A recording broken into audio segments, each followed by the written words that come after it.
Hello, I'm Sister Unity. I'm coming to you from my kitchen dining area where I keep my books. And I'd like to read to you from Grimm's fairy tales. But I'd like to read to you one of the lesser known of Grimm's fairy tales, a brief one, called The Hazel Branch. Shall we? The Hazel Branch. One afternoon the Christ child had laid himself in his cradle bed and had fallen asleep.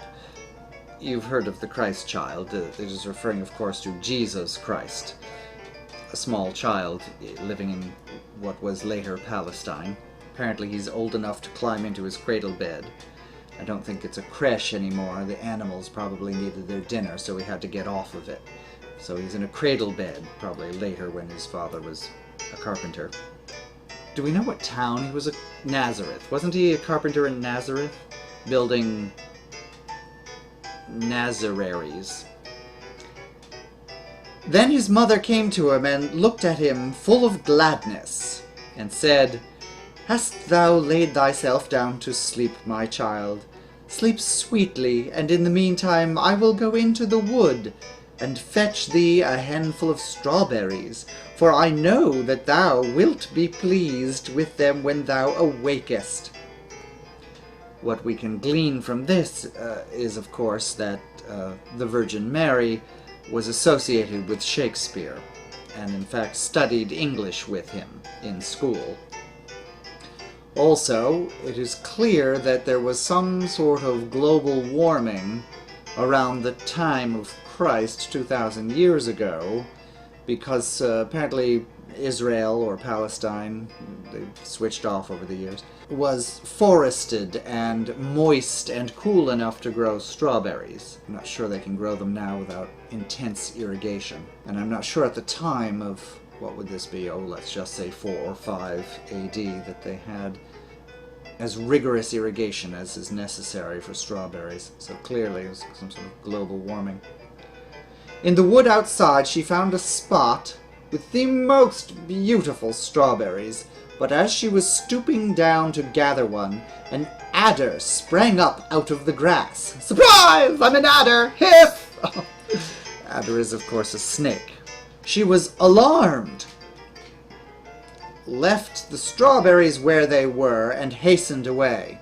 I'm concerned for the quality of the strawberries. The adder darted after her, but Our Lady, capital O, capital L here in the book, Our Lady, as you can readily understand, knew what it was best to do, with presumption on the listener being, of course, Christian. Fair guess in 17th century, 16th century Europe. And being Christian, understanding that Our Lady, the Virgin Mary, knows just about everything there is to about strawberries and adders. She hid herself behind a hazel bush and stood there until the adder had crept away again. The adders I'm familiar with slither. It's interesting this one crept away. I suppose maybe this is some sort of argument, Christian argument for evolution, which is very interesting given the modern discourse by Christians on evolution. But clearly here is a Christian tale with an adder creeping as though it had little limbs, which later it evolved out of and would slither in later years. Very interesting, very telling. Then she gathered the strawberries, and as she set out on her way home, she said, "As the hazel bush has been my protection this time, it shall in future protect others also.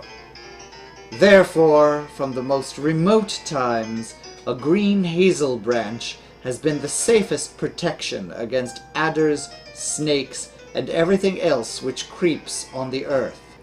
Well, this is interesting here, because apparently adders and snakes are different. Yes, it clearly says adders, snakes, and everything else which creeps on this earth. Well then, I'm not sure what an adder is. Perhaps it's a snake that has a little stair-steppy thing to go up. And this is interesting that the hazel bush is what's used to get rid of creeping things. I've really never had a hazel bush that I could remember used against household pests.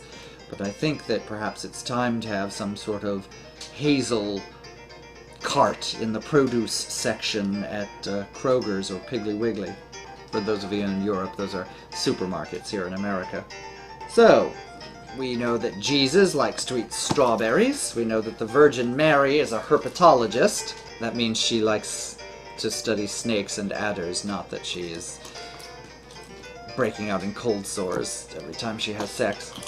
The strawberry is an erotic fruit. It is shaped like a heart and used in movies to represent feminine sexuality, and Jesus likes to eat them, and yet Jesus is chaste and pure and quote-unquote never married, depending on who you read. So what do we make of this?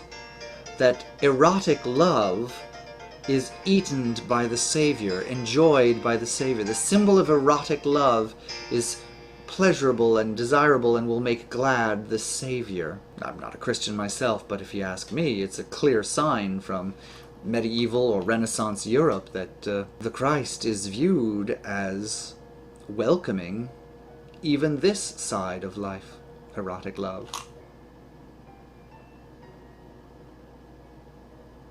Well, that's what I think. And I'm Sister Unity, I'm a nun. So I must know a thing or two about strawberries.